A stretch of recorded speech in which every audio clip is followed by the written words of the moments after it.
And we're live. Milanista, Romanista, Calcio fans. Welcome to episode 55 of Milanista's 360. I'm your host, Nico. I'm joined by my co-host, Husney, and our special guest, Andy from AC Roma Press. And how are we doing today, gentlemen? Doing good, Nico. Even though Roma needs to be very happy with their week, for us Milan fans, we have a bit of a hurdle to look forward to, and I think it's going to be a big next 24 hours if that really defines how bad we're going to feel for the rest of the season and maybe for next season as well. How about you, Andy? Exactly. How are you doing?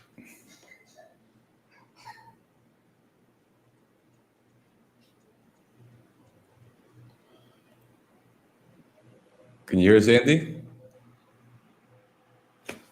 Oh, Andy, your audio, I think, is your input, your microphone is not.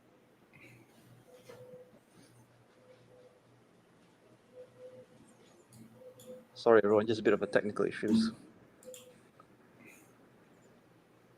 And by the way, for our listeners on or at people watching the stream from X, please, you have a chance, visit us on the YouTube and hit the like button and subscribe button. All right, appreciate it.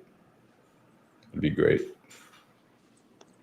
Yeah, thanks to, in addition to that, thanks to everyone else on every other platform. We have quite a good following on, as you mentioned, Nico, on X, as well as on Apple Podcasts and also Spotify and Yeah, that's our other true. platforms.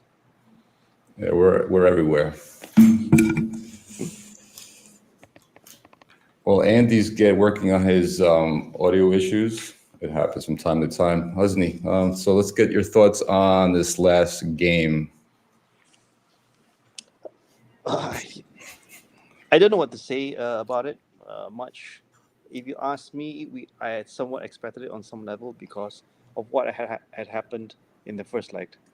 So usually the first leg is where I would actually expect us to put our foot down and really say that we are a genuine contenders for the trophy. But it did seem that we had the same issues that we had in that first game, the lack of ideas, and I think one of the points that I think it was Pioli who mentioned it, that Gabia was the one who scored after what was it, 80 plus minutes. So that is really symbolic in terms after 40 shots, of course. That's really symbolic in terms of what of an issue that we're facing. Further to that is that we were on a good run before, could say the first leg, and of course for Sassuolo, that form has completely gone out the window, and the big fear is what's going to happen for the next game. So that's going to be the worry bug in me is that say, how are we going to manage our image after this? Because losing is one thing, but we've built this team or this impression up about the team, and especially for me, I built this impression of this team over the win, saying that okay, will we actually finish strong to this season? That has been answered many times over in the past few games. It's a disappointment to really end it in this way, but I guess if you were skeptical at the beginning, you're probably vindicated and proven right now. Sorry about the negativity, and this is why I'm done with negativity. I just can't see any brightness to how we've been for the past few games. What do you think, Nico? So, during we did the pregame show, we brought up some articles, some interviews from De Rossi and Pioli as well, right? What their thoughts on going into the second leg.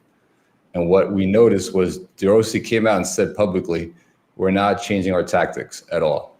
We're going to do exactly the same thing, same approach defensively, offensively.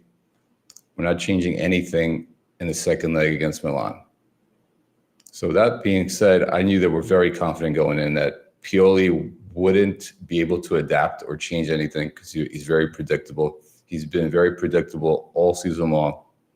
What he does, his approach, the player selection, doesn't make any in-game changes to what their opponents are doing. And I had a little bit of hope, being that I thought maybe, okay,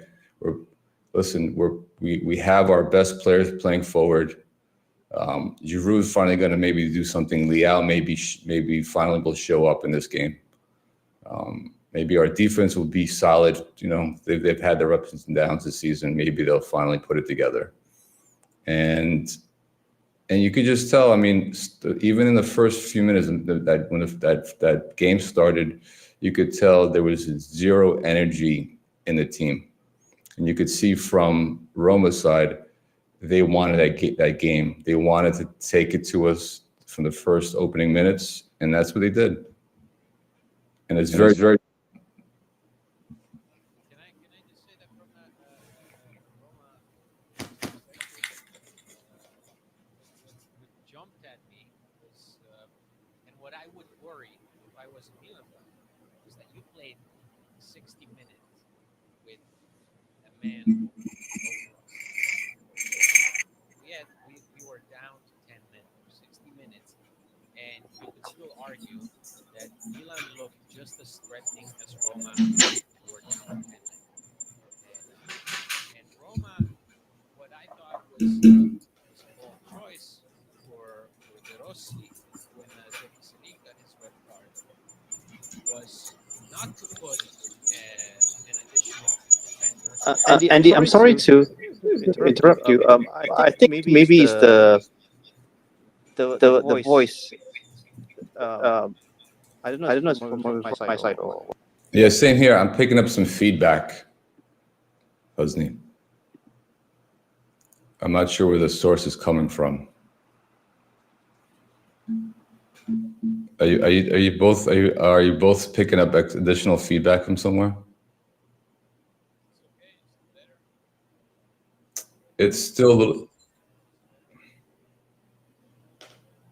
I'm not too sure. I apologize. Yeah, What? Okay. Is it okay from my side? There's echo still. How's it on my end? Still an echo, even for me. Interesting. All right. I'm gonna try joining back. Okay.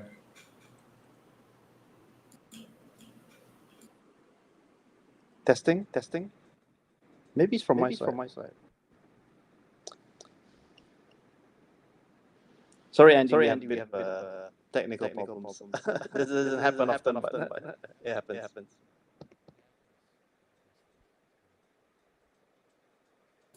Yeah, Hosni. Even with you, I feel there was a feedback. Let me try to rejoin. Okay.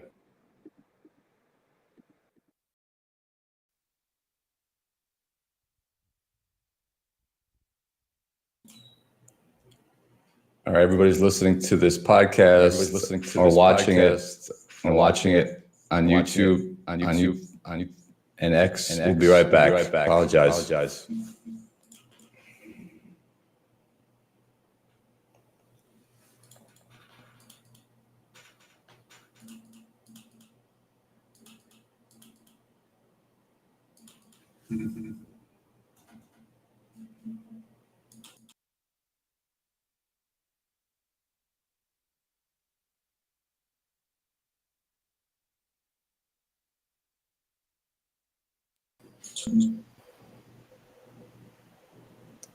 Okay.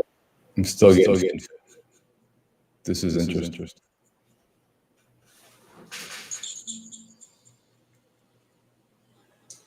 Okay. I'm still getting. This is interesting.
All right.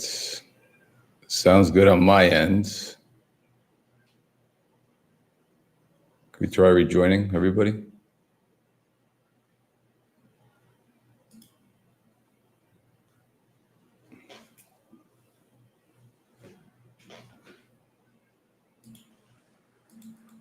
Okay. I think we're good, right? Oh, it's me. Is it? Yeah. And might as well now. It seems like when everybody else joins, it happens. How about now? So how about this? Let's do that. Hold on. We'll be right back. Apologies.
Audio check. Same thing. Oh, boy. Andy, do you mind if you say something? Maybe your side is okay. I can't hear Andy as well.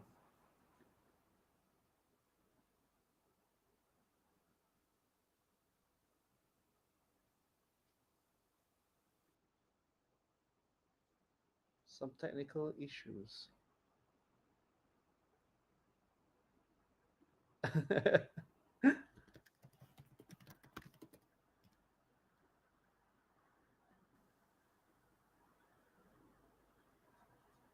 Okay. Is it? Can everyone hear me? I still hear a bit of echo. Yeah. So in that case, yeah, I think Nico, I really have to apologize to everyone, especially to you, Andy. I'm very sorry. This is technically we have to get to the bottom of it from our side. I'm very sorry, but we can't really continue for this stream.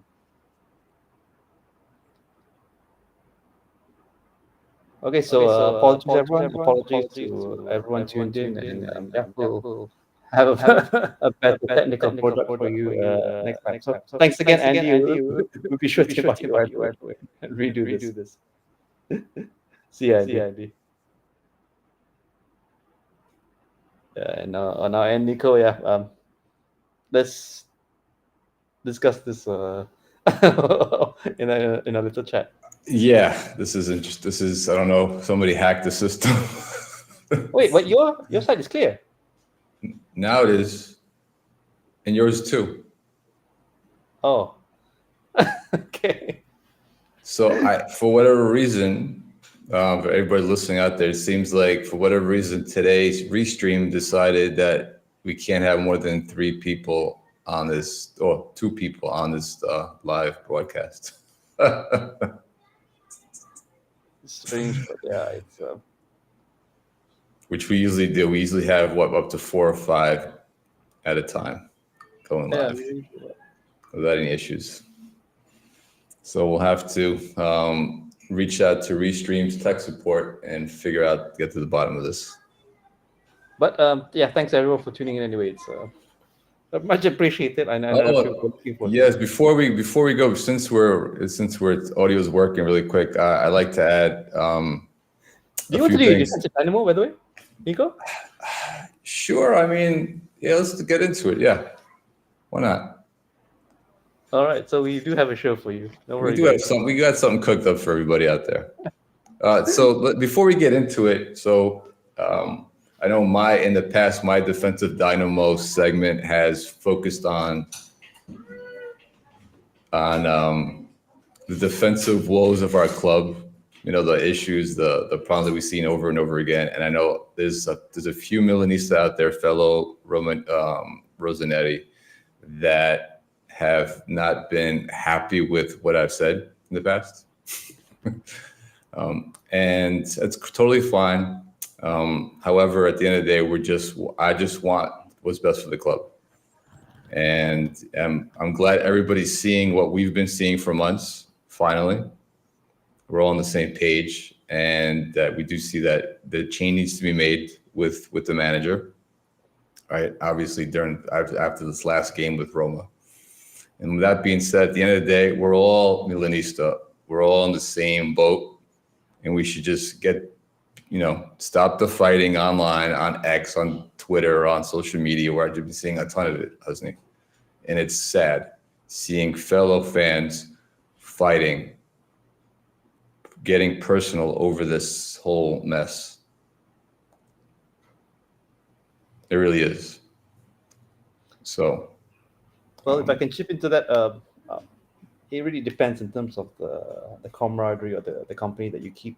So I'm very grateful for Nico and the rest of us on the Milanistas 360 group chat. If anyone's thinking of having a logical argument, you're welcome to join our little group of rebel please band of do. rebels. Yes. But I would also like to make some comment on that. So in this particular period during the season, I think it happened also last season, is that because things didn't go the way that we wanted them to, it then turned into a bit of a finger pointing exercise. What that then led to was that at the end of last season, when Maldini was given the sack, so it's a lot of other events that overshadowed the sentiments. And during the summer, it did feel, well, it depends if you can agree with me or not, but I guess generally it did feel like it was a bit of a refresh. Uh, Changes were made that people didn't agree with, but it was in the flavor of what was said by the management or the ownership of the club. Yeah, they decided we're keeping with Pioli, Forlani, and Moncada. Everyone had upgraded roles essentially. But now that it's come to this, you could say it's very close to the point where you can really make an assessment whether the changes that were made over last year's summer, whether they were in the best interest of the club. That was one of the topics that I do observe going on in terms of the social media world, whether it was right what big changes were made last year. So, but if you look forward to it, you can't really change what happened. You probably have to do things better. But whether we are looking at a situation as better or not, let's look at it objectively. Second place. Second place for us is untouchable. So if you had asked me if we had got second place last season, that would have been actually not a bad season. Yeah, second place, semi-finals of the Champions League, not a bad season. So now is that what we're seeing is that we are in a better league position than last year, albeit some would argue it with a much better team. However, in our European competitions, we are worse. I get the frustration behind that, but I I know this is a bit of a defeatist attitude that probably get labeled by. A lot of teams would want to be where we are. I don't want to take credit away from some of the players of the team because some of them have given it all. I do want to point out players, for example, like Gabia. Gabia has really come back from loan, helped us in the time of need, and really cemented his place in the squad. So I'm taking some positives away from it. Secondly, for Adley, some of the highlights that I've seen and some of the games that he's played quite recently. Uh, okay, fine that not absolutely great, but if you look at it in the course of the season and how the fans feel about him, I think that's also on the upswing. But coaching wise, something that we saw last season, so it's not a new topic, but this is really the situation that where we've landed. So if I can just say that for the fans, we probably hear everyone. This is not a new sentiment, but let's just look forward to what big changes that we hope will happen over the next few weeks, or especially during the summer. I mean, Nico, can you agree with that? Is that what's left? Is that we have hope?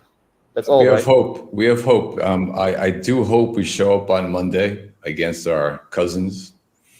I know there's a lot of fellow fans out there that are already think that we're going to lose that match. And then look, the way things have looked, the way we played recently, yeah, it looks like it's a possibility we won't show up for that match.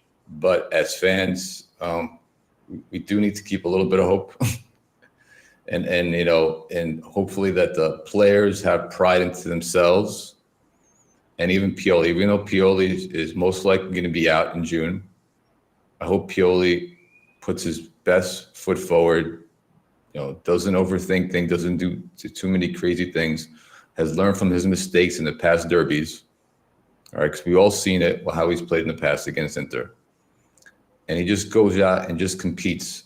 Regardless if we win or lose on Monday, I want us to compete. I want it to feel like a derby. Because the last few times we played Inter, it's felt like we played a scrimmage. It was like a preseason match.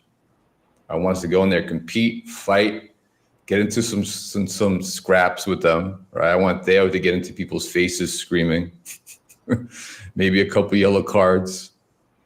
I want it to be a physical match. I want us to give us the all and hurt Inter physically. I don't want us to. I want them walking away there limping, sweaty, and tired, too exhausted to even celebrate the Scudetto in front of us. But Nico, on that point is that and okay, just to be hopeful there, and I said this on a different chat, and maybe I didn't get the response that I expected. We have actually beat Inter with a much worse team, so that was actually the last match that we actually beat them with CDK starting. So now with an upgraded team, I do want to see is that, yes, as you've mentioned, where the mentality is at. It doesn't look great because if we look at the sample of the previous games, we're probably pretty much done. The morale is probably in the dumps, but we can still do this. So that glimmer of hope, I think, is useful. I do want to point out is that the players, just because of what has happened, I don't want to think that players are untouchable. So they probably see that Pioli will not be around for the long term.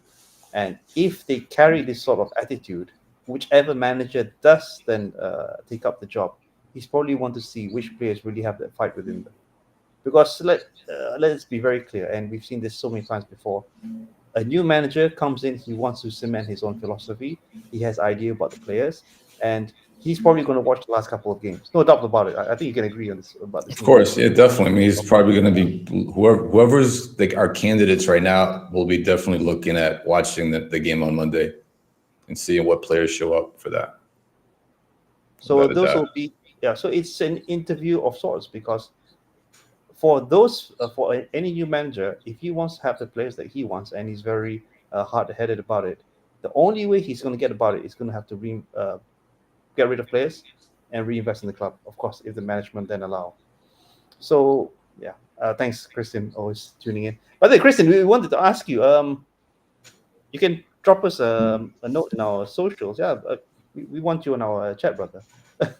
Yeah, I brought it up the other day. I actually reached out to the chat, asked them if anybody has Christian's contact because he's been. Christian, drop us a note in the comments or in our social media. Send us a DM, and yeah, we'd be happy to have you. Not just in the chat, by the way. Yeah, also on the pod as well. Yeah, definitely. Definitely. So yeah, that's just my take about it. But on that point, Nico, and seeing as how we're about to head into the tactics portion, this question about tactics and what you mentioned earlier about the pod, about coaches just opposing coaches being so confident now, saying that I'm not going to change anything. Pretty much sure that my boys can pull it off. And we've known this. Roma, on paper, don't actually have that bad of a team. They're decent. If you ask me of that bad of a team, much worse a team, it's actually Sassuolo, which we played recently, and they were able to to score 3 against us. So I didn't see why it was seen as such from the player or from a fans' perspective of the player that we took it so lightly that we'd be able to get steamroll without any fight when you know that this could had a high chance of happening. So it really puzzles me. I mean, I don't know if you want to cue this into your segment. Yeah, let's get into it. Let's go.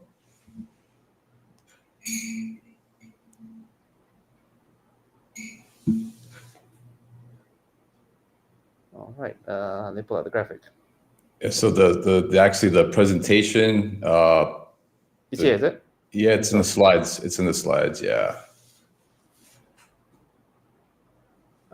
If you go to presentation slides. Second leg, is it? Yes, it's right. It says there's about 9 slides on there. Yeah. And we're up. All right, here we go. All right. So this is the defensive dynamo segment. And usually during this segment, for our first-time listeners, anybody watching the show for the first time, this is where I dive into the defensive tactics of our squad or the opposing team.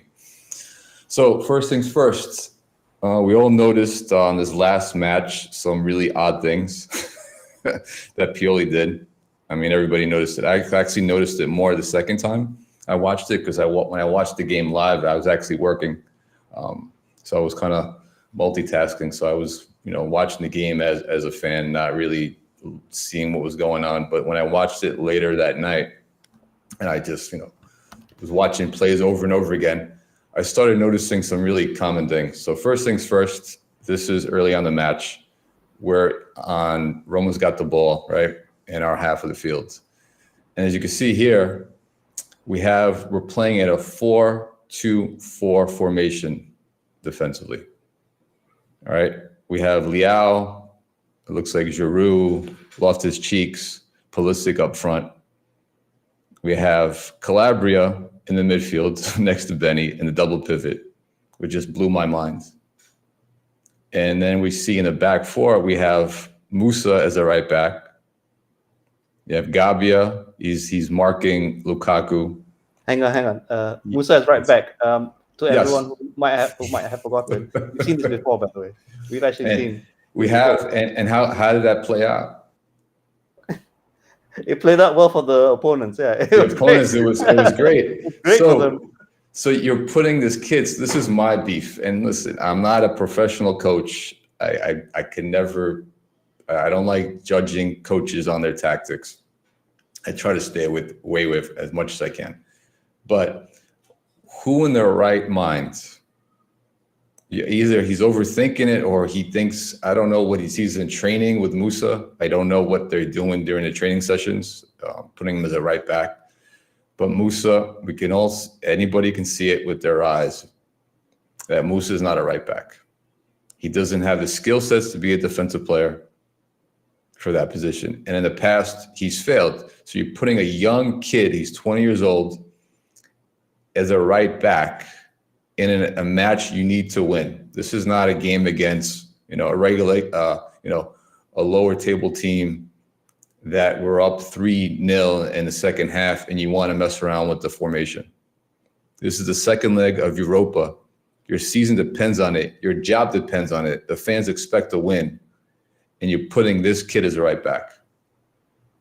And you're putting Calabria, who's naturally a right back, as in the double pivot, where he doesn't have the skill sets to take the ball up and break the press. He doesn't have the vision to push up the ball to Leao, to Giroud, or to Pulisic. So this just blew me away. On that point, Nico, I just want to point out, and it's been said before, because this isn't really the first time that we've seen Calabria as in midfield in that way. So do you remember during the post-COVID run, where we actually dipped off and we lost that. We were topping the table for several games, and Inter won that season. Do you remember that season? The Yeah, last I time we do. won it? Fairly, yeah, it's been a while. Yeah, That was, we played Juventus, and Cassie was injured. So we actually put, or Pioli put Calabria as in a double pivot, and he scored against Juve in that game, surprisingly. But you have a point there, is that these aren't their natural positions. it's not, and this is an important match. This is not this is not a game where you mess with tactics. You don't. This is not the time to do this crazy, It's not think. FIFA, as people It's not. say. Yeah? Yeah, it's not. It's not. You're thinking way out of the box. Are you trying to show us that you're the smartest coach in the league or in Europe by trying something that blowing people's money, trying to confuse Roma with this? Because I'm sure Roma's looking at this. The Roast is looking at this from the sideline. His analysts are looking at this, and they're probably having a good laugh. The only Going, people are you confused are you our seeing own this? players. And they were confused. They looked confused. And they've said it in past games. We don't know what we were doing on the field. We didn't know the instructions. And you see on the offensive side, when we were transitioning, right? We saw Musa on the touchlines. He's not a natural right winger. He has some good 1v1 skills. He can take players on. But you're putting him in a spot, you're expecting him to play the touchline, and you're putting him in. So it's just I don't know what else to say. I hope whoever this next coach comes in, whoever it is, whoever we decide, and I hope Ibra, Jerry, and the board really think about this next decision. I know there's several different names being thrown out there right now. They could be true, they could be false. The news keeps changing by the minute, right, Husney? We're seeing it. So we don't know what to believe. But whoever it is, if it's Xavi Alonso, that'd be great. I mean, I even said it in a private chat, even on X. If somehow our club manages to bring Xavi Alonso as our next manager, I will build a statue to Jerry personally. All right. Do I think it's going to happen? Probably not. But whoever this, they need to choose the next manager carefully and not just think about the balance sheets or if he's going to be, able to be a yes man to Ibra and to the managers. They need to bring somebody. It's going to take a season. We'll have to be patient, whoever it is. Even if it's Xavi Alonso or Pep or Klopp, whoever it is, you need to give that new manager at least one season to get his team acclimated, his players that he needs to understand his system, and then we could figure it out. But we all want what's best for the club. So please, just let's take our time, do the right thing for the club, because we have a history. We're a historical club in Europe, throughout the world, and we need to get things right because we can't continue to do this, to be out of contention of the Scudetto, out of contention of Champions League early on, while our rivals like Inter, Inzaghi's coming back next season. The majority of his players are coming back. They've added Taremi as a striker, right? You've seen it, right, Husney? You've seen the news? I don't want to, but yes, yeah. Okay, so they're going to be the same squad as next year, if not better. Better, actually, yeah. Better. Because they're all right, because they believe in Inzaghi. Inzaghi is one of the best coaches in Europe right now. I mean, he turned down a job out of I think Liverpool or somebody supposedly offered him a position. So there's a lot of big clubs that want Inzaghi for obvious reasons. You have Juve. They look like they're going to get Motta. If you believe what the news are saying, they're going to improve. Yeah, so on that point, if you ask me in terms of the ingredients for a successful setup to the coming season, you're right. If you are able to improve your squad, but on the coaching front, it's about consistency. And when we won the Scudetto, this was one of the arguments to keep Pioli, which at the time you could say every fan agreed. You won the Scudetto, you want to keep with the consistency, essentially just improve your squad.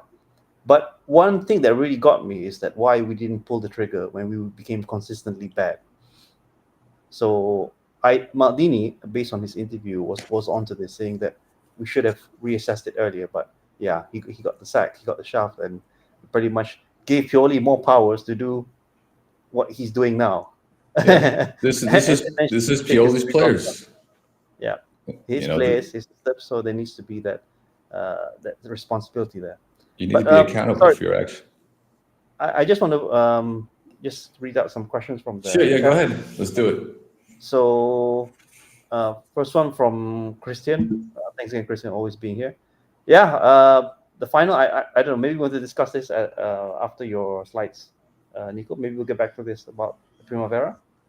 Then we can talk about that game because I watched that one.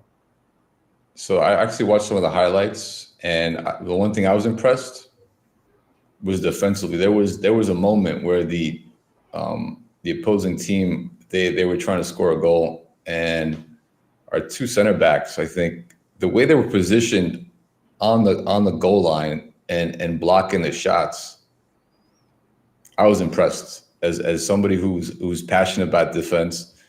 I said, why can't our players do that? I mean, you saw that. Now I'll get into it really briefly.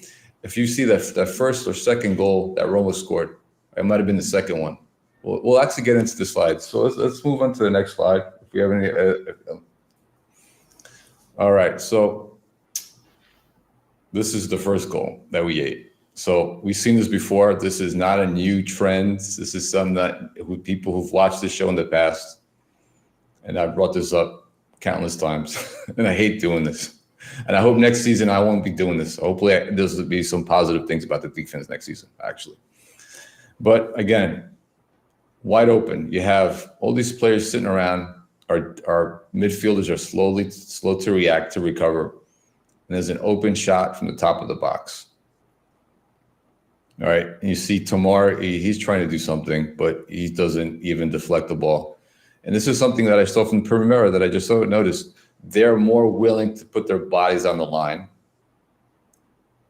all right, than our own players on the A squad, which is, so for me, I hope the Primavera players that have been showing like real good promise under the new coach get a chance to shine next season. Hopefully they get a chance during preseason to make an impression and hopefully get some call-ups. Because this is something that we were lacking this season, is some hungry young players to motivate the senior players on the team. So, Nico, if I can just ask from your perspective, because yeah, as you mentioned, we've seen this pretty much quite a bit, is that you have a skillful player. Everyone playing things is of sudden turn skillful, but then you allow them space to make these sort of decisions. What is the actual right thing to do? Because looking at this picture, and for those who are listening on Apple Podcasts and Spotify, he's essentially surrounded. Yeah, he is surrounded, but yeah. Listen, at this level, you just need you've seen it before. A skilled player, they just need a little bit of space to create to get a shot off. Right? They have such quick reflexes and power behind the shots. They don't need enough space, but you're giving them a ton of space, and you can see. Well, in this case, it's too late. Obviously, the only thing that maybe Tomori could have done, which he didn't do, is put his body on the line. Yeah. Turn his back. So as defenders, what you're taught, and they're taught at a very early age. I taught even my U11 kids back in Arizona when we were focusing on defense, is when you're defending, instead of taking the shot on, because you don't want to take the shot to the head or to your chest, because it's going to hurt. You're going to be in a lot of pain. You actually turn your back and you take the full shot, like power of the shot on goal on your backside. So if it hits your back, yeah, it's painful, but it's not the worst thing, right? You have a lot of muscles back there. I have to disagree there, Nico. If you're paid like $1 million a year, take it in the face. Sorry to say this. But I get it. Take it in the face. I understand it. As a former player, listen, I've never played professional soccer. I only played up to Division III in a university for half a season until I figured out I wasn't going to cut it anymore, because I was a too short to play center back at that time. Being But the if other. someone's willing to pay you $1 million a year, you would take it in the face, right? Yeah, I think it comes down, but it comes down to your reaction at that moment when it's happening. I don't think you're thinking about the millions of dollars that's going into your They're bank thinking account. about it. I'm sure they're thinking about it every go- time when it comes to renewal season for some of these players. Yeah, but at this moment, you're saying, For- "Oh shit, the ball's coming at me. Let me not get my face ruined." I know he's not going to make the next photo shoot, but Yeah, earn maybe that money, man. maybe tomorrow wants to be a model after this. I don't know what his ambitions are. But let's go to the second slide, Husney, please. Okay, it's loading. All right, so this is the one. So I didn't get the clear. So this is Dybala, I believe. No, or Sharawi, I think, the second goal. Again, wide Taking a open. throw, if you had to summarize this photo, if you were like, So okay, so what our, would this be? so this is for us. Anybody listening on Spotify or Apple Podcast. Clearly, there's Roma player has the ball. He's unmarked inside the 18-yard box. You have 3 Milan players within, I don't know, not even pressing him, just sitting there. The closest player is Tomori, who's in front of him, and you have Mike behind him. So in this case, I remember he actually curved the shot. He bent it around Tomori and on the far post. All right, so there's a couple different things that could happen here. I think Tomori, he made a really weak attempt on blocking the shot. He kind of bent down and the ball went over his back and it curved over him. So again, Tomori didn't commit. I'm not sure why. Tomori, he seems to me like he's a warrior, but like I said, maybe he's thinking about his modeling career again in this case. So tactically though, getting into that, there's a couple different things that teams work on, different techniques. So there's one, you have the defender will block the shot either by his foot, try to deflect it, try to redirect the ball. Or 2, what Tomori did is he bent down, meaning you have to trust your keeper to be in the right position, right? Which didn't happen either. Because you've seen in a lot of EPL teams, I think Klopp, a few last season and this season too, they've been teaching their defenders not to deflect the shots. Because in a lot of time when you deflect the shot at the defender, what happens? It goes to the back of the net, right? This is deflection. The keeper gets tricked because he thinks the ball is going one direction. It goes to another because it gets deflected by his defender. So in that case, that's why they're taught not to deflect the ball, not to get in the way of the shot, but just to be in a position to cover that near post and for the keeper to cover the far post. But that something like that needs to be worked on in practice. Obviously, something needs to be discussed during the pregame as well, during when you're warming up during the game, is to get these things lined up, make sure you're all on the same page. But again, this doesn't happen. And I'll say it again.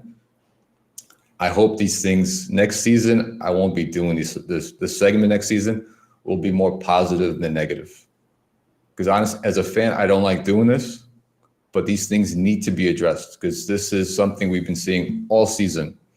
And I'm happy that the rest of the fan base is seeing this now, and they're calling out Pioli on his tactics, on his things that just the same mistakes over and over again.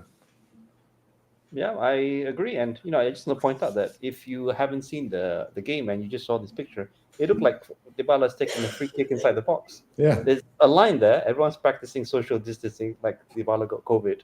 And he pretty much has ample space to himself.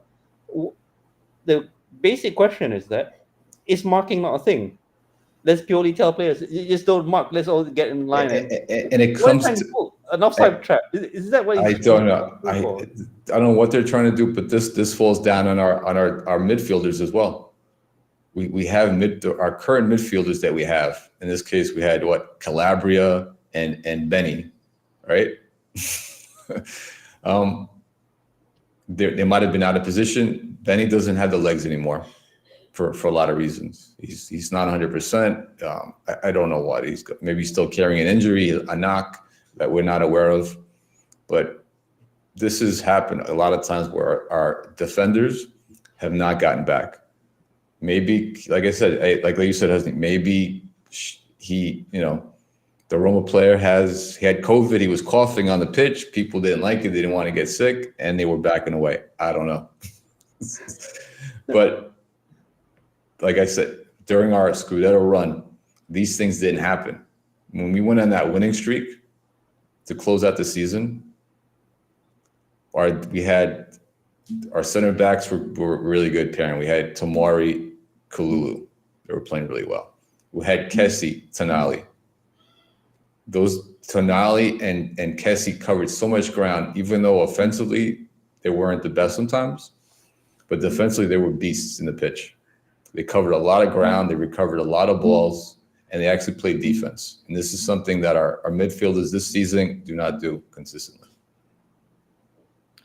Oh, well, life goes on. What's the next? All right, so this is transition. This is the last piece that I'll take on Milan's defense. They didn't score on this goal, but again, they should have. Yeah, they should have. I thought they were going to score when I saw this transition. I said they're going to score a goal. They didn't. But again, there's a player, a Roma player, all the way on the other side of the pitch, left side, all by himself, and you have a Roma player on the right side of the pitch. He's surrounded by 4 Milan players.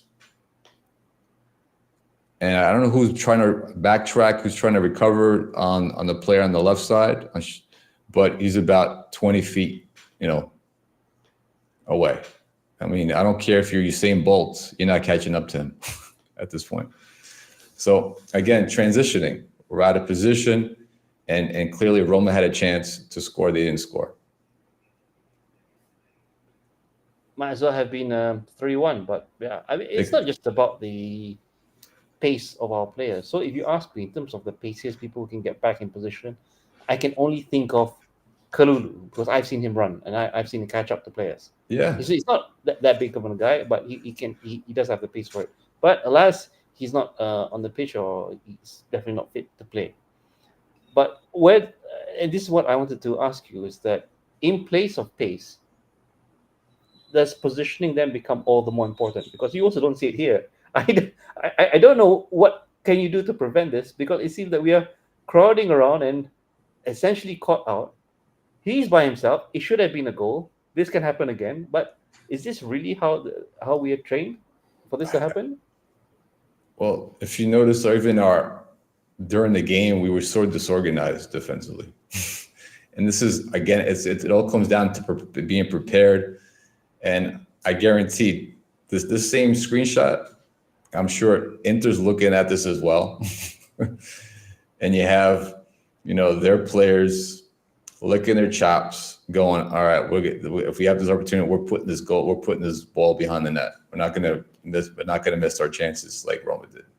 They don't have to, Nico. This is the issue with Inter. They've won so many times, and I know we spoke a bit about the Inter game just now.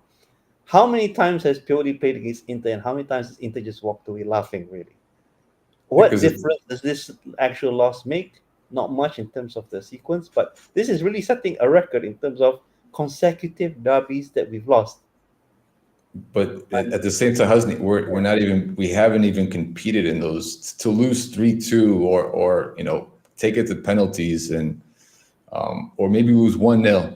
But the scoreline has been such a huge difference, and you can see that every single time Inter's wanted to win. And the one player that's always hurt us the last 2 derbies was Mitrian.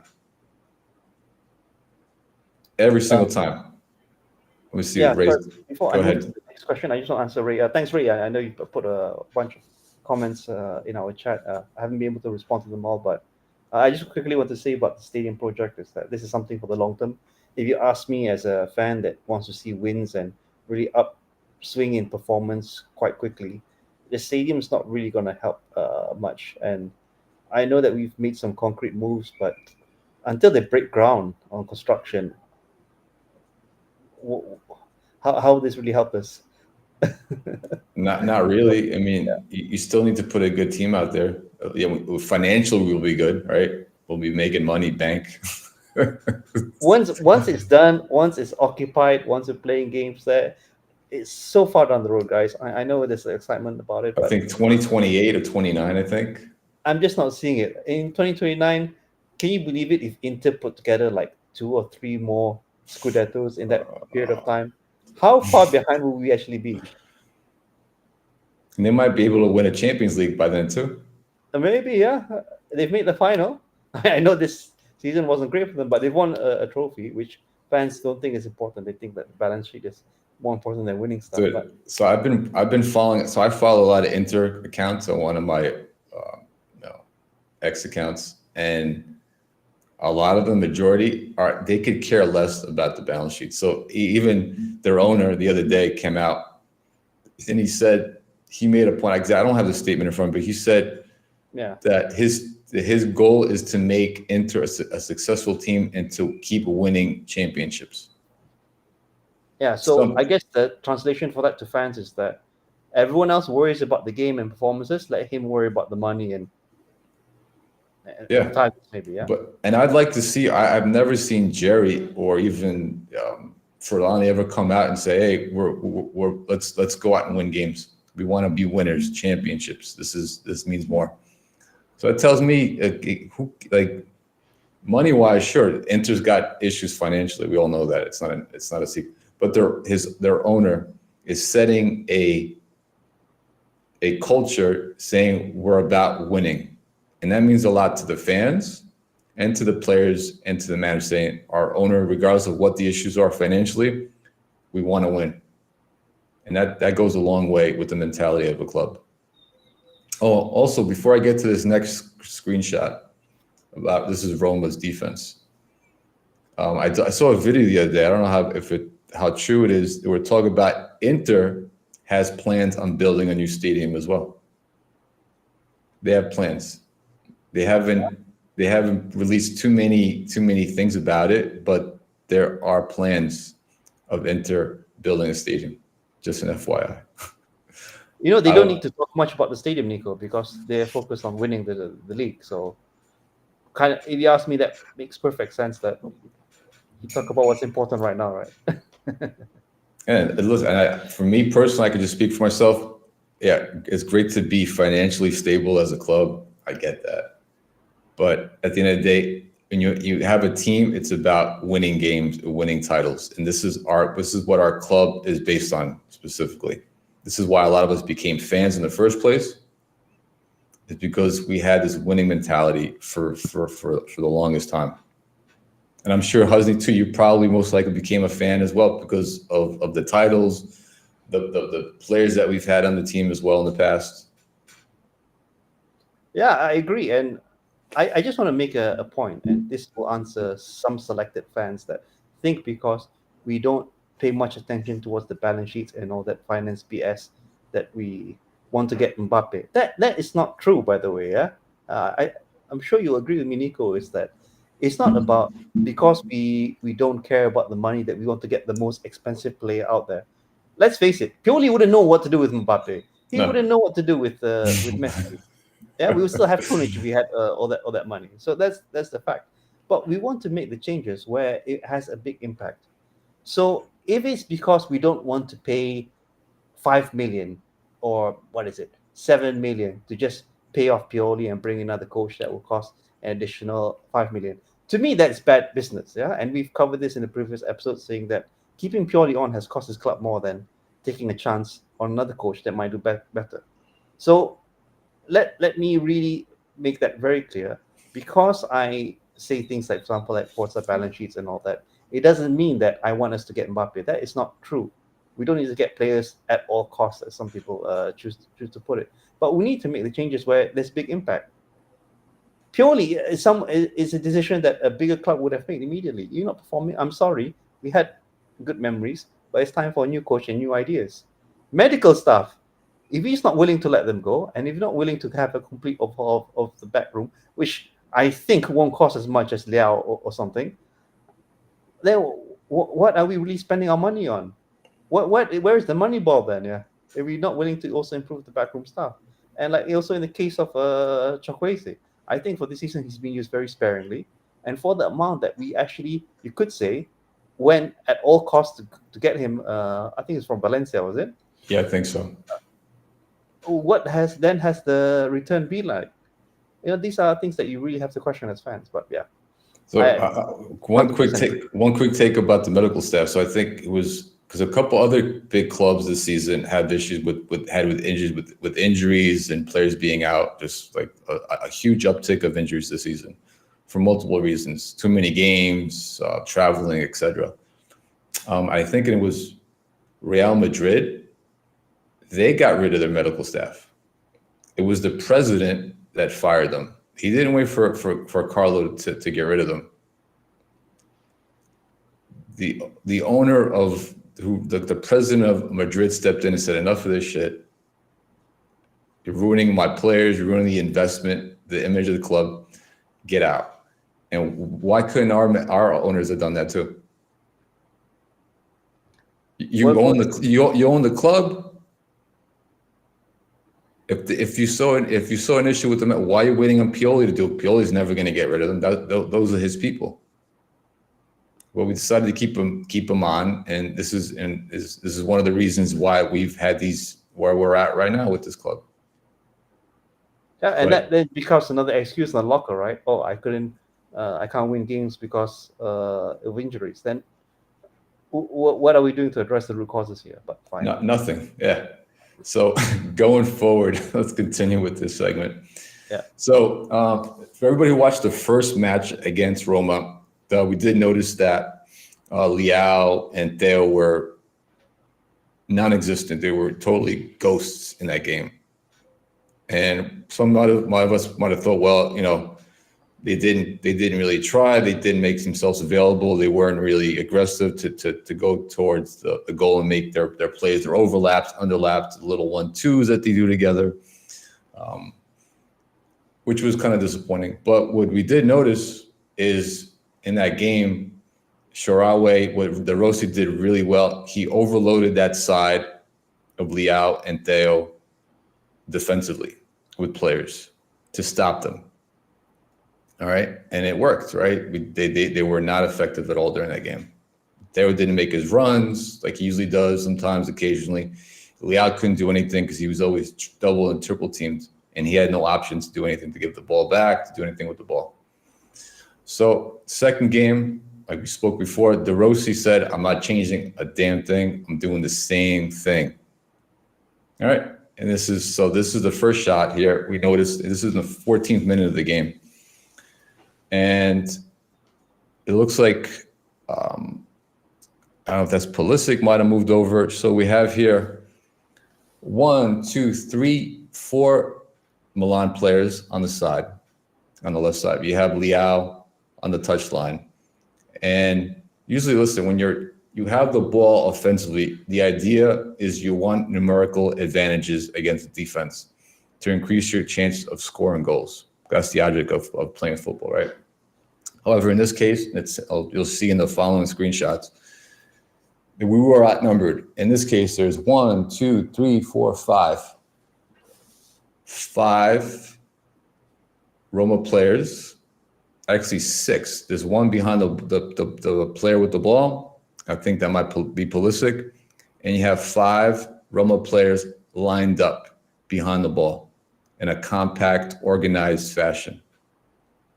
So again, early in the game, Roma was showing Pioli and the team, we're going to overload the side. You figure out a solution to get out of this. Find a solution, because we're not going to give this side away. We're committed to defend this side of the pitch. If you can try to score on the right side of the pitch or down the middle, go ahead. Please do. But on the left side, we're shutting down your best players. It's funny, Nico, when De Rossi said that he's not going to change a thing. Pioli was thinking the same thing as well. He's also not going to change a thing from the first match. That's stubborn, man. I don't know if that's just ego or... So yeah, this is why we have this result. So I'll keep going. So again, this is 12 minutes. This is 12 minutes and 55 seconds into the game. Roma's winning 1-0, and we see Leao. He's got the ball on the touchline. touchline. He's defended by a Roma player. So obviously, as defender, this is what you want to do. You want to use the touchline as an extra defender. So here we go. You have Leao here. You have, I don't know if it might be Theo. I can't tell from the screenshot. You got a player behind Theo. And there's three players overloading that side of the pitch. Actually, a fourth player coming over. So you got 4 versus 3, because I think Benny's coming over. He's trotting along really slow. Look like he's not even trying to get open. He's just trying to run into more defenders. I don't know why he's running into the defense, because you're trying to create that space to be available for a pass. So I'm not sure. So again, we're seeing this repetition throughout the game, that they're overloading, they're overcrowding that side of the pitch, taking away our best options. And we didn't make any changes, obviously, since we only scored a goal. And that was from Gabio. It wasn't even from Leao or Theo creating any opportunities for us. All right, can't agree more. Yeah, so this is the same one. Okay. Later in the game, 38 minutes in, Roma's up 2-0. So at this point, you would think that Pioli would instruct his players to do something differently or make some tactical changes, noticing that Roma is overcrowding this side of the pitch again in the second leg. Obviously, that's not the case. So Theo's got the ball, right? You got Theo, and there's 2 players behind Theo. Leao's trying to run into space. There's a defender behind Leao, taking that space away. Pulisic surrounded by 2 players. So again, you have on Theo's and Leao's side, there's 3 players. So you have a 2v3, which again, you need numerical advantages. And that's not happening. And you have Benny, he's not even in space. He's too far away to do anything. Even if Theo would send the ball back to Benny as a defense, that's what you want. You want to force the opposing team to reset the ball. Yeah, if he sends it back to Benny's probably gonna cycle it back through defense, and we're gonna start again. And with our slow build up, they'll be prepared for next wave that's coming. And it's gonna go back to Mike. Yeah. I think that there was a game a while back. I had joined a live watch along on MWP a while back with Fabio and a few other people, and we were counting how many times we sent the ball back to Mike, and we were taking bets what's going to be the over under on that. And I think we were actually in the second half. I think we were up to like 19. I don't remember, some crazy amount. It was like, say, send it back to Mike, so we can get to that, we can hit that mark. We definitely need to have those counters, because that really shows where our creativity is at. I mean, we upgraded the team, did we not? We have better players, did we not? But why are we still doing these things? And we noticed, I mean, from offensive, we noticed that when Pioli, a few games ago, he put Pulisic and lost his cheeks role, right? Yeah. And he put Chucky on the right. And what happened during that game? All right, we all saw it. If the people who didn't see it, Chucky created a ton of chances. He was taking men on because he's gotten more confident during the season, right? Because he's getting more playing time, more burn on the pitch. You know, he used his skill. He took a player on. So send it to Pulisic on top of the box, and he scored a goal. But for whatever reason, this game, the most important match of the season, Pioli went back to his, vanilla, his favorite players, and Loftus-Cheek hasn't shown us anything. He's had a couple of good games, but what has he done lately for us? Nothing. Not even this. Players in Pioli's system, you don't need to perform consistently. You don't need to have to fight for your spot. You just need to work hard enough to become a favorite, and pretty much your life is set. And you spoke about Chucky. It's not just about Chucky, if you ask me. How about other players who have scored, but who are, you could say, shut out under his system? We got Simic. We got Chaka Traore, by the way. Where are those guys? How about Okafor?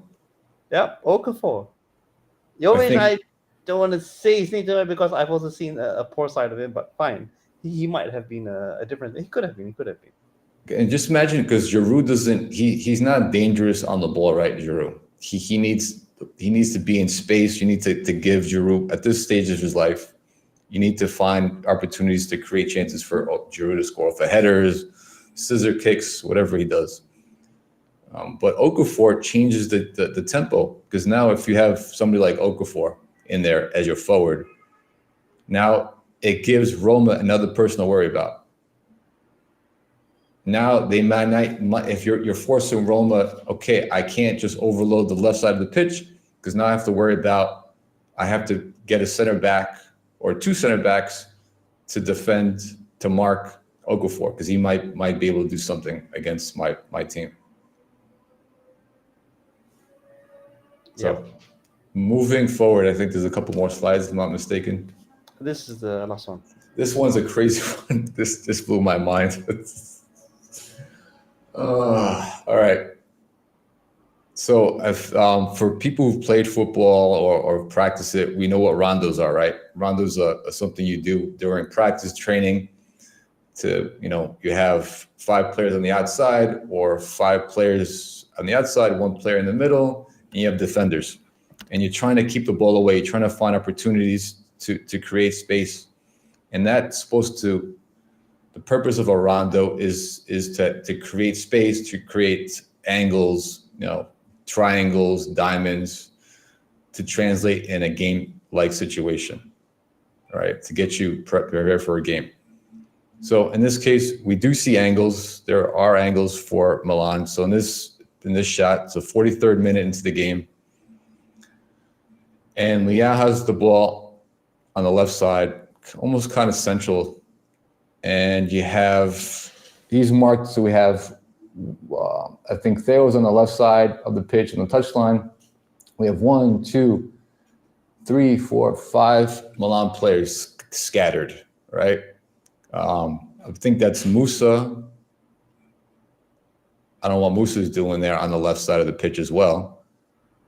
And you have Giroud up top, and you have 4 players next to, crowded around Leao and Theo. So they're taking away any opportunities to do anything there. 4. So that's a 2v4 right there. And behind them, behind Musa, and I can't tell the other players, it might be Pulisic, you have 4 players. And you have 2 players, 2 of those 4 players are surrounding Giroud.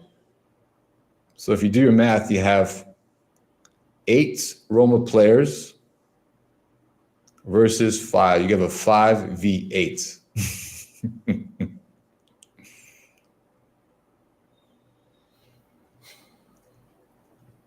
The story of Pioli and his tactics. Yeah, exactly. So this is what just it got me so upset, especially watching this game again, looking at this and saying, we're 43 minutes into the game. You've noticed it again and again, and yet, and as his fans, some of us probably thought, Leao didn't do shit, didn't do anything. Theo was non-existent. Where were they today? But if you look at these clips, it's not their fault. Nobody in their right mind. I don't care if you're Messi or Cruyff or, name Maradona. You're not doing jack against this type of defense at all. Even Mbappe wouldn't be able to do anything against this team. They'd be shutting them down. Well, I doubt Pape will want to play under Pioli. No, he's going. He's smart. He's going to Real next year. He's going to play with Carlos. He's going to play with Vinicius in that squad. And yeah, win or the titles. next world-class coach. But yeah, Pioli is. And they're going to win more. They're going to win. God knows how many more titles they're going to win with that team the next couple of seasons. So that's all for defensive dynamo. The segment of defensive dynamo. Yeah, thanks for that, Nico. I guess the final topic that I really want to get across is talking about how Primavera, they've had an amazing game. You mentioned you watched the highlights. I watched the game. That team is special, guys. a lot of teams, especially the senior squad, would have actually capitulated after the second goal, but not this team. If you saw the equalizing goal, I think it was Zeroli, I think, who really fought for it, challenged for the ball coming back, managed to get hold of it, and really set up for the goal to score and equalize. Took it to penalties. Everyone kept a cool, calm head, and we made it through. How proud am I of those kids as opposed to our senior squad that maybe might be just purely worrying about paychecks. So I just want to take this moment and really say that our Primavera, there's something. But with all their successes, you'll be sad to hear about where a lot of these players are going. Sadly, they will not have opportunities under Pioli system. Some of them have had glimpses, but to whether they have a starting spot, no. We would prefer to get a player from a French league, maybe of the same age and potential, and put them in our squad. I don't think it's a matter of all this, um, what do you call it, that growth decree and all that, those deals. But really, why can't we really take a look about at how our Primavera is doing, how much fight they instill with the team? Because they're just kids, but look how far they've come. And for those who are thinking that okay, youth league is one thing, but their Primavera league in itself maybe not doing too great. Guess what? Inter is doing great there as well, unfortunately. So, but we really have to take the successes where we do have them because they're not that many. But yeah, I mean, Nico, what do you think is on the horizon for some of these Primavera kids? Because So I just wanted to say, there's something. I was really impressed with Simic. The speech there's photos all over the internet of him leading the team, right? So you could tell the kid he's a natural leader. So let me just briefly talk about Simic. So he had some opportunities with the first team, and he scored a goal, which is great. I mean, but defensively, I'm more worried about how's he looking defensively. Is he composed up with the ball? Is he able to work together with the other senior players on the team? And from this few minutes that he had, was given from Pioli, he looked super composed. He looked comfortable on the ball. He was breaking the lines. He was breaking the press by himself.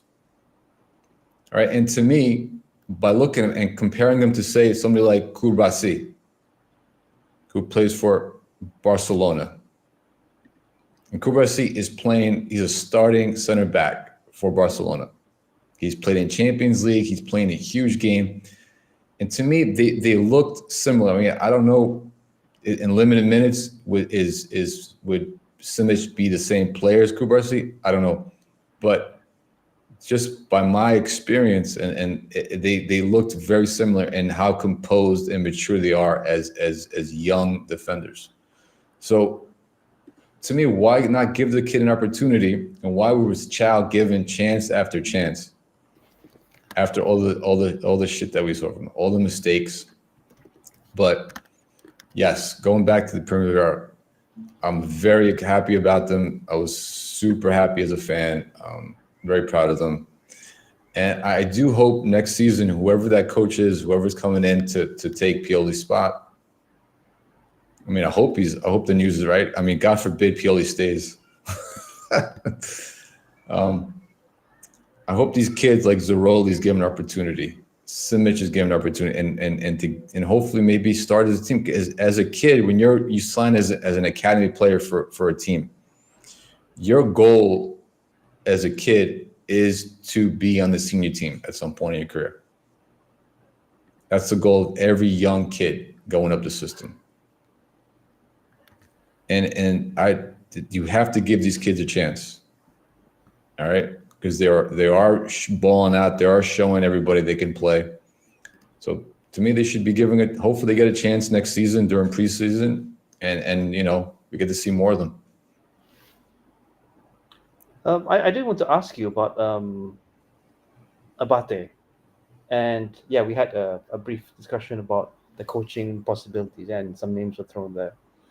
Why do you think Abate is not top of the list? Because this is not his first season with the Primavera. Actually, he's at what, second or third season. So Not too sure. Yeah. yeah, but he's had a couple of seasons with them. do you think a step up for him? Where does that take place?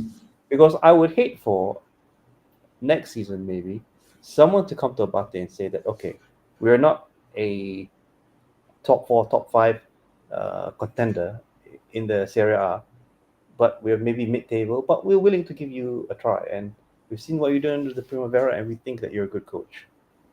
He then leaves and builds a name for himself, and we are then, essentially having the a discussion about what could have been if Abate just made the transition, brought up the Primavera players that had great potential, and really have an interesting project with us. It's funny you say that because I don't know if you noticed this, but there's been times during the season, during the last few games, where Pioli's actually taken some of Abate's playbooks, some of things from that he's seen the Primera do, and use it at the senior team. For example, the pressing system tactics that they've been using, Pioli, was based off Abate. He noticed what Abate was doing with his team, so he brought it to the first team. So obviously Abate's doing something right. If Pioli's taking something out of his book. And his players. And his players. So I would love, even if he's not given that chance, I'd hopefully he's given a chance at least to interview for the job. I hope Ibra and them. I know Ibra has his favorites. There's been talks about Van Bommel or people from Ajax or whatever. There's so many names. But I hope Ibra sits down and Jerry and them and sits down with Abate and say, listen, we want to hear, what are your plans for this team? What would you do with the squad? Because that's what you want. You want fresh new faces. For me as a fan, I want to see a fresh face. I don't want to see Kante. I don't want to see Sade. I don't want to see the same old coaches just being recycled in Syria. We need new ideas, fresh ideas. So Abate would bring that to me, or at least if they're not giving him the chance to coach the first team. There's talks about building a second team, right? To compete to compete with the next gen of Juve. At least give him that job and see what he does with it. But you've coached, so you probably know what's going through your mind as a coach. Do you think from Primavera to the first men's senior team, do you think that's too much of a jump? It depends. He obviously knows the culture. It's not like you're bringing him from I don't know, Sassuolo or Verona, right? He's familiar with the culture. He's familiar with with everything, the players. So in that case, it's an easy transition. He's comfortable with the city, so it's not like you have to move to a new city and find a new apartment or get acclimated in a new city, which is always difficult as well. From that point, it's easy. And we've seen it before too. I think in terms of experience, making that jump. There's a coach from the French league. Still, his name is Will Still. You might have heard of him.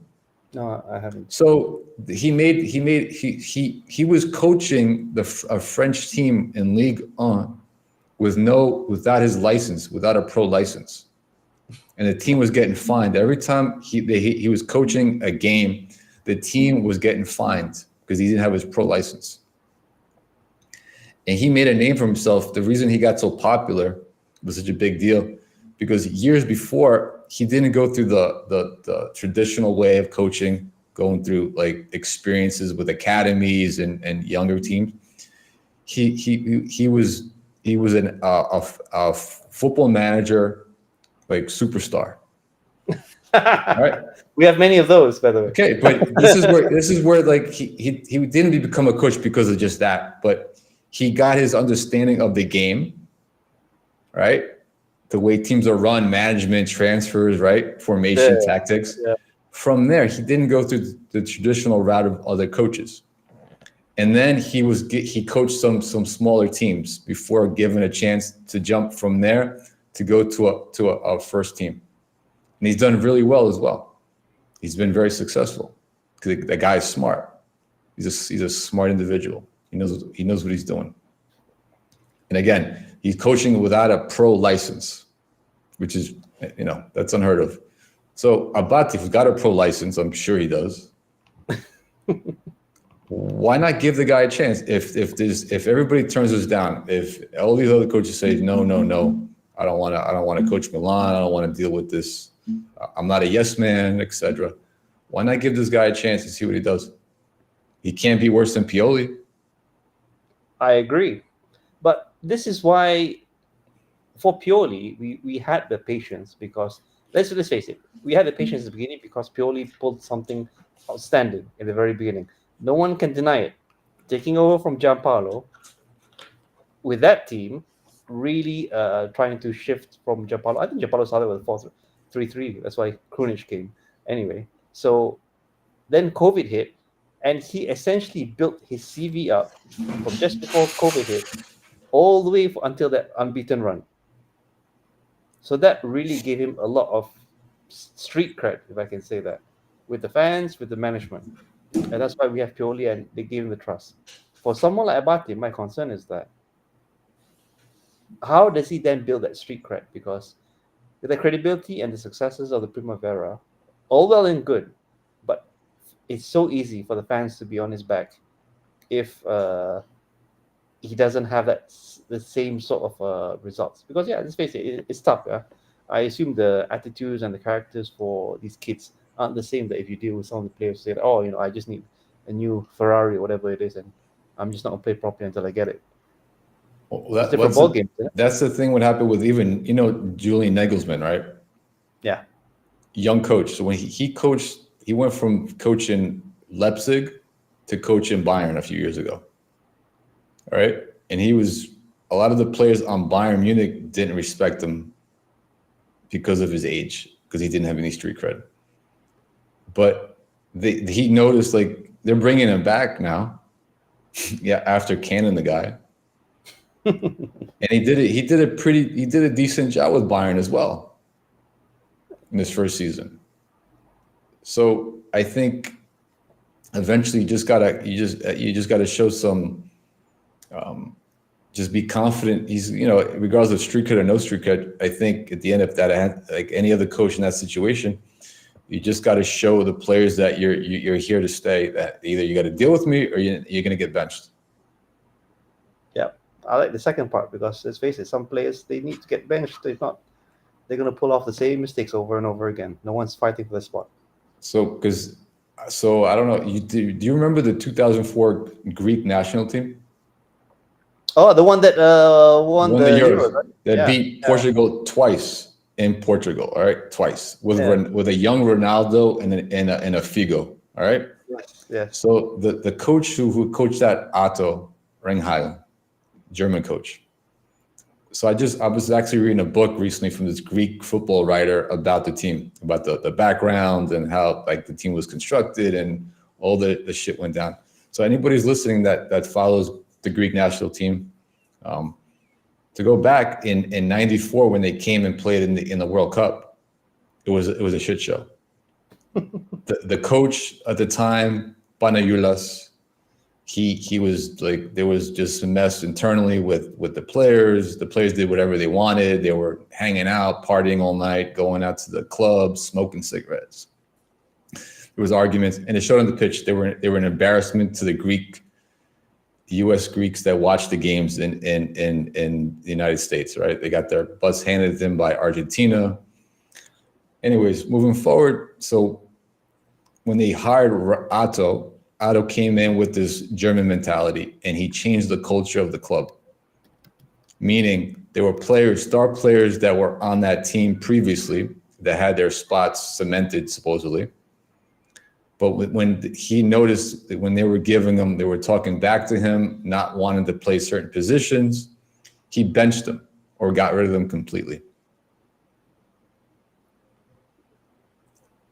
And what happened? What turned out from that, him having that resolve to do what he did, which it wasn't easy, especially during that time for Greek soccer, because Greek soccer was corrupted, and players were always favorites because they were selected by the Greek, the EPO, which runs Greek soccer, the organization. This guy came in and he's like, no, forget this. I'm going to do it my way. You're not listening to me. You're going to get benched. And hopefully whoever the coaches our team next year, is it Abate, whoever it is, they need to do the same thing. Yeah, so on that point, I agree that I think you must also agree this. Greece weren't actually favorites that year, yeah? I can't imagine a Euro. Husney. I'm speaking as somebody who used to watch the Greek team. I watched the Greek team play in '94. I went to one game against Argentina. Everybody who lived in the United States knew what was going on, how corrupt the league, the national team was. Nobody in their right mind expected what they did. Even going into when they qualified, there were still people in Greece that wanted to get rid of Otto. They were waiting for him to slip up during the qualifiers.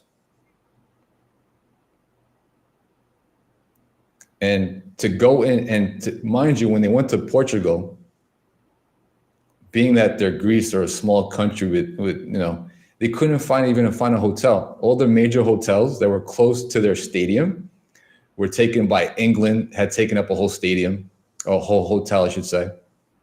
Booked the whole hotel, England. All the big clubs, England, Spain, they had hotels to themselves. Greece had to go around. When they landed in Portugal, were looking around for hotels the whole day, and they found this little hotel out of the way, last minute.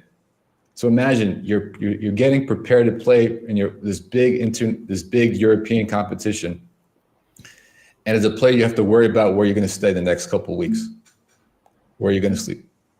To have that on your head, and then you're playing Portugal in the opening rounds, and they shut. and they shut him out. They didn't do a damn thing. I think it was a 1-0. They beat him 1-0, and then to play him again in the finals and beat him again. That's not a fluke, but that's something as a Greek American I'll never see in my lifetime again. Well, it's definitely a wonderful fairy tale, and you're gonna get runs like that and results like that, but I wouldn't say that our Scudetto, and I know some have said that our Scudetto was also a fairy tale run. I don't think so. I think we definitely have that quality. And even with this current squad, the fact that we're second in the early part of the season, everyone has a chance to win the Scudetto, right? So I don't think we are set up to fail in that way. We just got to hit the ground running next season. We have to be patient as fans.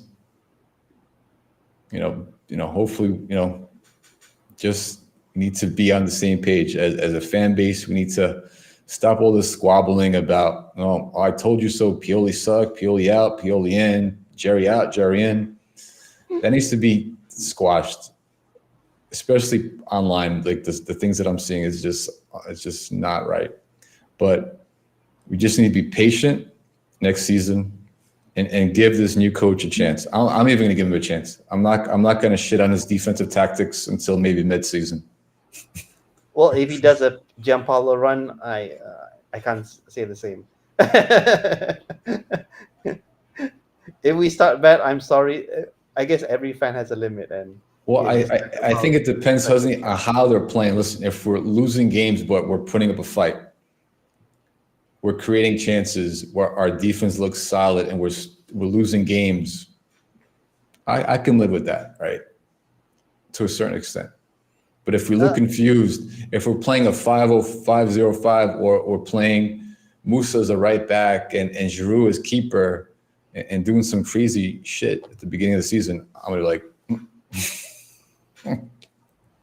Well, it depends also on the opponents. I mean, if we are really, going toe to toe against Juve, or I don't want to mention the other blue and black team, but I can't accept a result where we're fighting our hearts out against Sassuolo, who are about to get relegated, by the way. Yeah. So I just can't accept that. I mean, I get what you're saying, having that spirit and that fighting spirit, but you got to see who you're struggling against as well.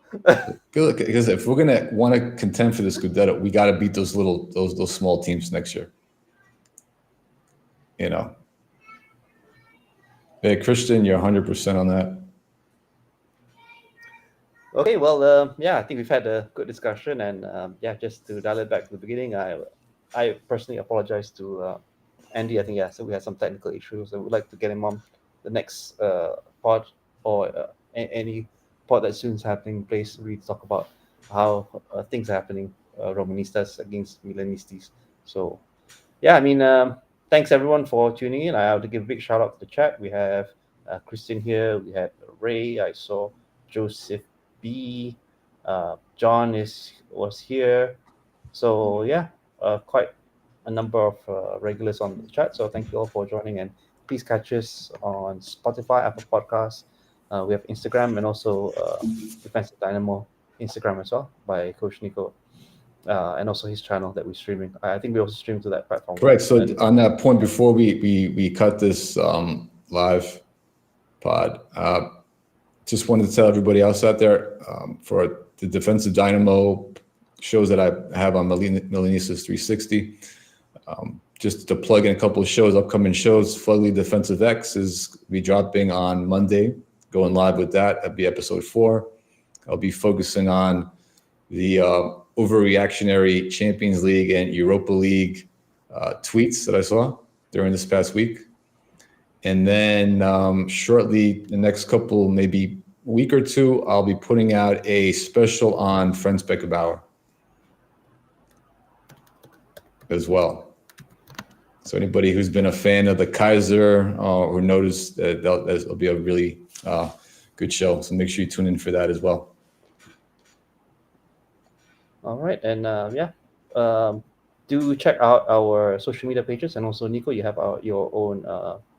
You're very active. I see on Twitter or X. Yeah, so your handle is Defensive Tact. Yes, the one. Yeah. So yeah, let's engage in good conversation with the guys who are listening. Please do. Listen, and if I do love having really good debates online. If you see something that I post that is like you think you disagree with, please engage me. We can have a discussion on X any day, or even I want to on here as well. All right. Okay, and as always, everyone, Forza Milan. Forza Milan.